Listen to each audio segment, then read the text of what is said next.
Hello, in this video I want to show you how to customize and use gestures on Edge browser.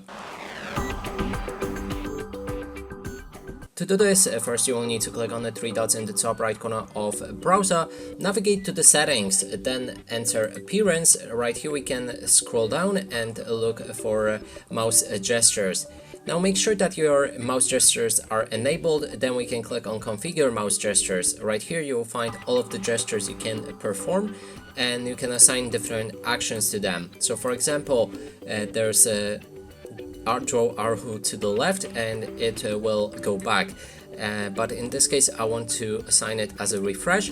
Now to actually use this, we'll need to hold our right click and then move to the left. And as you can see, we just performed the gesture.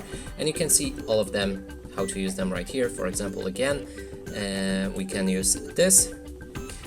And next thing is configure website block list. That means you can add a certain website where your mouse gestures won't work. And that's it for this video. Hope you like it. Please consider subscribing to our channel, leave a like and a comment below.